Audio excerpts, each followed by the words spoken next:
Assalamualaikum warahmatullahi wabarakatuh. Perkenalkan, nama saya Dija Arahma dari Prodi Sistem Informasi. Pada kesempatan ini, saya akan menjelaskan program aplikasi pemesanan makanan berbasis desktop yang saya buat menggunakan bahasa pemrograman Java. Program ini nantinya akan menampilkan konsep pemrograman berorientasi objek, pengelolaan data, hingga implementasi logika bisnis sederhana seperti diskon, promo, dan perhitungan total biaya. Nah, karena program ini menggunakan Java dengan pendekatan berbasis objek, maka secara umum program ini terdiri dari dua komponen utama. Yang pertama ada kelas menu, yang nantinya akan merepresentasikan data menu, makanan, dan minuman. Selanjutnya kelas utama, di sini, ini adalah kelas utama saya, yang nantinya akan menangani logika program seperti input dari pengguna ataupun pengelolaan menu.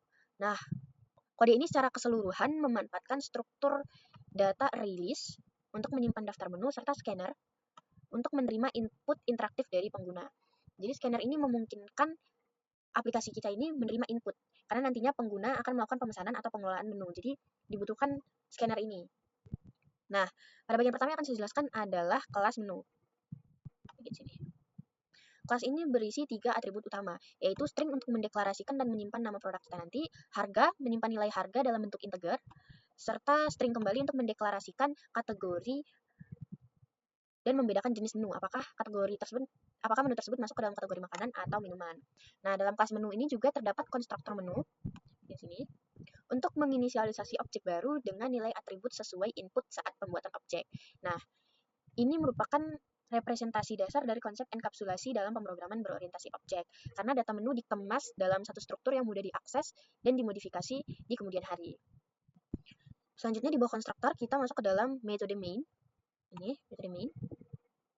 Nah, pertama-tama dalam program ini saya membuat sebuah scanner yang nantinya akan menerima input pengguna seperti yang saya ucapkan sebelumnya. Selanjutnya, setelah scanner ada sebuah release. Nah, release ini digunakan untuk menyimpan semua menu awal. Karena di dalam program yang saya buat ini, saya sudah menambahkan beberapa menu default. Di antaranya yaitu ada 4 makanan, serta 4 minuman.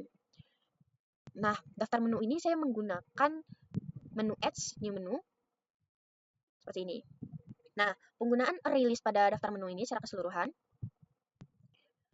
sangat penting karena memungkinkan daftar menu nantinya bersifat dinamis, bertambah, diubah, atau dihapus selama program berjalan. Mengingat dalam program ini nantinya kita akan ada menu pengelolaan.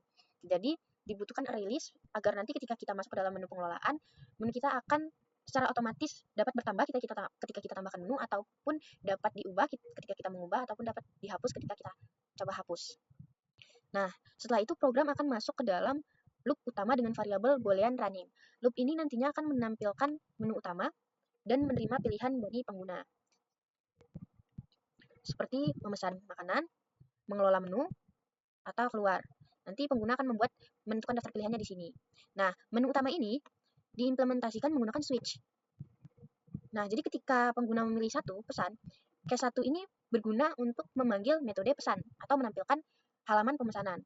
Sedangkan ketika pengguna memilih case 2 atau nomor 2 nih, menu pengelolaan, nantinya switch ini akan memanggil metode kelola menu, sehingga menu yang ditampilkan atau display-nya nanti ke bagian pengelolaan menu. Sedangkan case nomor 3 ini bertugas untuk mengakhiri program dan mengubah running menjadi false ketika pengguna memilih nomor 3, yaitu keluar dari aplikasi. Nah, pendekatan berbasis switch ini memudahkan pengelolaan alur program berdasarkan input pengguna dan membuat kode lebih terstruktur. Selanjutnya, kita masuk ke bagian metode display menu. Nah, metode display menu ini bertanggung jawab untuk menampilkan daftar menu yang ada. Menampilkan daftar menu yang ada, sehingga program ini menggunakan perulangan for untuk menampilkan setiap menu, beserta harganya dan nomor urut. Jadi logikanya ketika daftar menu ditampilkan, nanti menu yang kita tambahkan ini ditampilkan dengan nomor 1 nasi padang harganya 25.000. Nomor 2 ayam goreng harganya 20.000. Begitu juga seterusnya. Lalu di bawah metode display menu ada metode find menu. Nah, metode find menu ini menerima nama menu sebagai input dan mencari objek menu yang sesuai dalam array-list. Nah, jika ditemukan, objek menu dikembalikan. Jika tidak, metode mengembalikan null.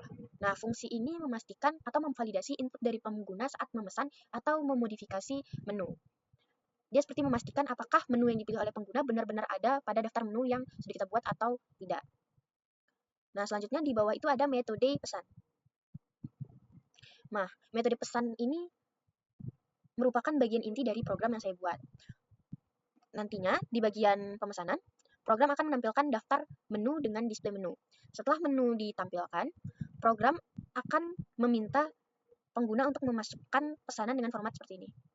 Nah, formatnya nama plus jumlah. Jadi misalkan nama menu kita ada nasi padang.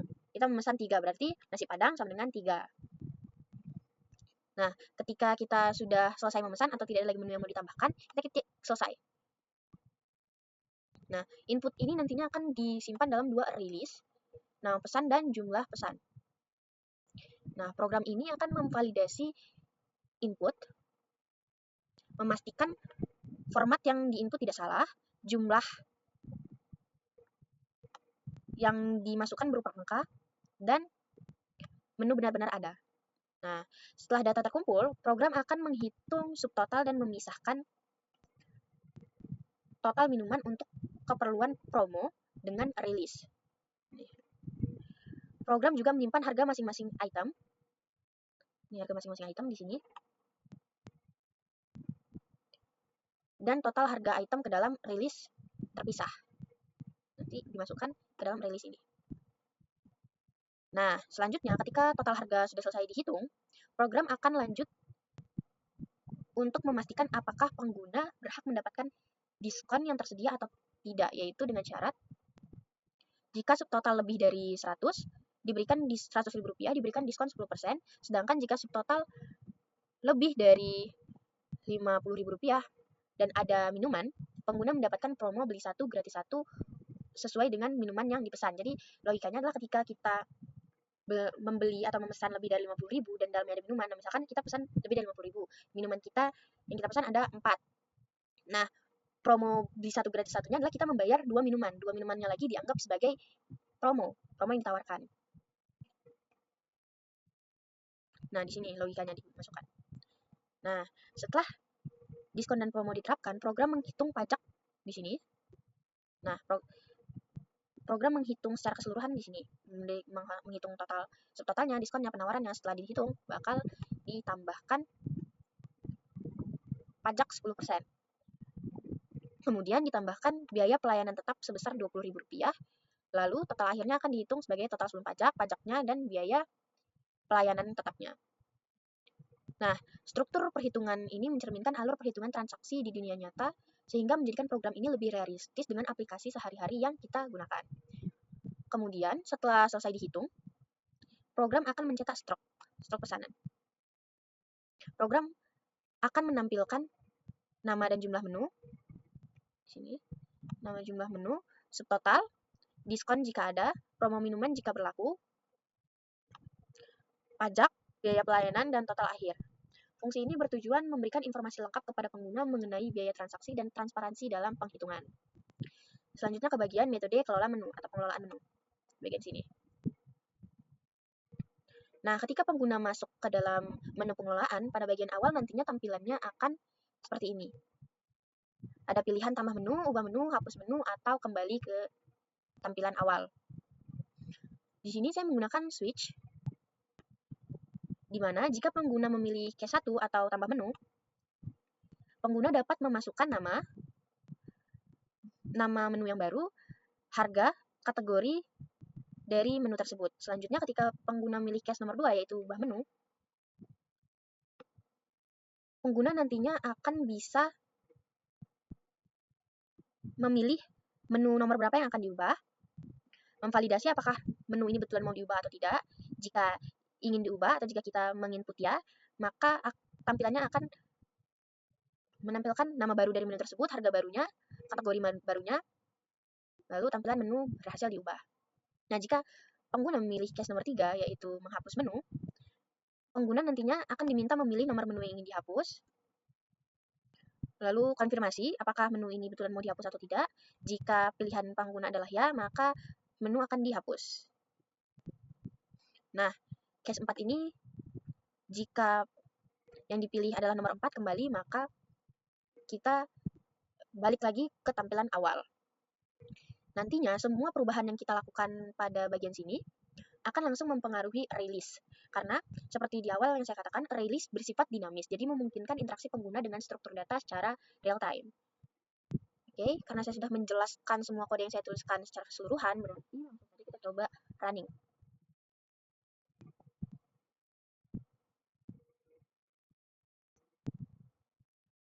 Nah, pertama tampilannya akan seperti ini. Coba kita pilih atau kita masuk bagian menu pemesanan aja. Satu. Nah, ketika kita memilih nomor 1, displaynya akan seperti ini. Daftar menu. Coba kita pesan apa nih? Bakso 6 contohnya. Jus jeruknya. Jus jeruk kita pesan 4. Dah selesai. Nah, di sini akan muncul struk pesanan. Bakso 6 90.000, jus jeruk 4-nya 40.000, subtotalnya 130.000. Karena lebih dari 100.000 maka diberikan diskon 10%. Karena lebih dari 50.000 dan ada minuman berupa jus jeruk, maka harga jus jeruk yang kita bayar hanya untuk 2 jus jeruk. 2 jus jeruknya lagi dianggap sebagai promo beli 1 gratis 1. Lalu ada pajak 10%, biaya pelayanan tetapnya 20%, lalu total akhirnya bagian sini. Oke, itu untuk bagian pemesanan. Yang kedua, bagian pengelolaan menu. Nomor 2. Bentar. Kita coba untuk ubah menu. Nomor 2. Nah, kita coba ubah menu yang pertama, nasi padang. Kita pilih 1, ubah menu, kita pilih ya. Bentar. Nama barunya kita buat jadi coba nasi ya. Uduk. Bentar. Harga barunya coba 15.000. Kategorinya sebagai makanan. Nah, menu berhasil diubah. Coba kita lihat di bagian. Coba kita masuk ke pengelolaan menu bagian lain lagi. Kita coba. Kita ke bagian nomor 3, hapus menu. Nomor menu yang ingin dihapus. Nah, pada bagian sebelumnya kan kita coba ubah nasi padang menjadi nasi uduk dengan harga 15.000. Nah, ketika kita masuk ke nomor 3, ternyata udah diubah di sini. Daftar menunya nasi padang menjadi nasi uduk harga 15.000. Jadi coba kita untuk menghapus menu, kita coba nomor menu yang mau dihapus, mungkin kita coba air mineral kali ya, 8. Terus menu ini ya, ini berupa konfirmasi. Menu dihapus. Coba kita masuk ke bagian nomor 1, apakah sudah dihapus atau belum? Jadi kita tambah aja menunya ya. Ini kita tambah kopi deh. TO. Ntar harganya kita buat 5.000. Kategorinya minuman. Ini tambahkan, kita kembali dulu. Menu utama kita pilih nomor 1. Nah, di sini air mineralnya sudah hilang, sedangkan menu TO kita sudah bertambah. Nasi padangnya pun sudah diganti menjadi nasi uduk. Segitu saja video saya mengenai aplikasi pemesanan makanan berbasis desktop dengan menggunakan bahasa pemrograman Java. Jika ada kesalahan mohon dimaafkan. Terima kasih.